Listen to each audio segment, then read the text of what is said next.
সাহাবা হযরত মুআজকে আল্লাহর নবী বলেন, মুআজ আল্লাহর কসম আমি তোমাকে ভালোবাসি। আবার বললেন, মুআজ আল্লাহর কসম আমি তোমাকে ভালোবাসি। সাহাবা নবীর যেটা কর কথা উল্টা নবী সাহাবারে কয়, আমি তোমাকে ভালোবাসি, আমি তোমাকে ভালোবাসি। নবী সাহাবারে কয় ভালোবাসার দাবি নি বলিলা তাদান্না দুবরা কুল্লি সালাতিন মাকতুবা আন তাকুলা আল্লাহুম্মা আইন্নি আলা যিকরিকা ওয়া শুকরিকা ওয়া হুসনি ইবাদাতিক।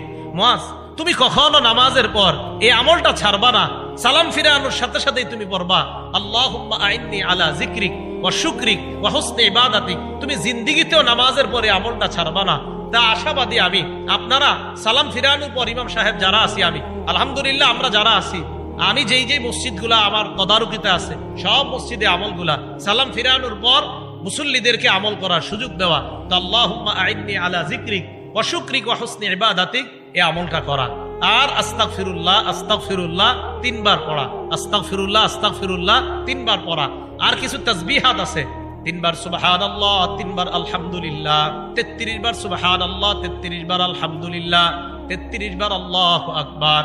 99 হওয়ার পর 34তম বারে পড়বেন, মানে 34তম বার মানে আল্লাহু আকবার 33 বার বলার পর 34তম, আর 3 33 99 হওয়ার পর 100তম বারে পড়বেন লা ইলাহা ইল্লাল্লাহু ওয়াহদাহু লা শারীকা লাহ লাহুল মুলকু ওয়া লাহুল হামদু ওয়া হুয়া আলা কুল্লি শাইইন কাদির।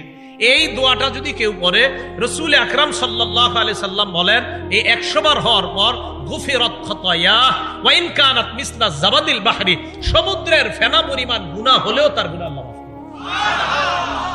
আরেকটা পড়েন আমার সাথে, সুবহানাল্লাহি ওয়া বিহামদিহি, বাস এটুকুই 100 বার। কয়বার? এটা যদি 100 বার পড়েন, আল্লাহ নবী বলেন এটা বললেও সমুদ্রের ফেনা পরিমাণ গুনাহ যদি হয় তার গুনাহ আল্লাহ মাফ করে দেয়।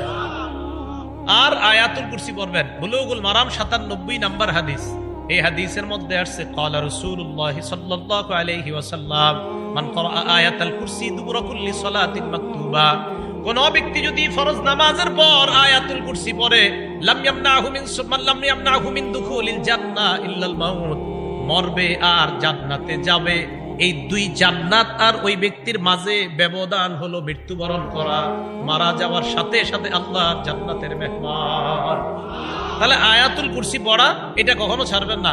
মা বোনরা যারা পারেন না দেখে দেখে আয়াতুল কুরসি পড়বেন, আপনারা যারা পারেন না দেখে দেখে আয়াতুল কুরসি পড়বেন। এরপরে যদি মুনাজাতের প্রয়োজন হয়, মুনাজাতে যদি কারো শরীক হইতে মন চায় হবেন, মন না চাইলে হবেন না। কোনো আলেম বলে না যে মুনাজাত নামাজের অংশ, এটা আপনারা শুধু শুধু ইমামদের উপর অভিযোগ দেন। ভাই কি যে ইমাম সাহেবরা বলে মুনাজাত নাকি নামাজের অংশ? না, মুনাজাত ইমাম সাহেব করে ওনার মন মতো। আপনার মন চাইলে ওনার সাথে শরীক হবেন, মন না চাইলে শরীক হবেন না। মনে রাখবেন, নামাজ আলাদা ইবাদত, মুনাজাত আলাদা ইবাদত। মনে থাকবে, নামাজ বলেন নামাজ আলাদা ইবাদত, মুনাজাত আলাদা ইবাদত।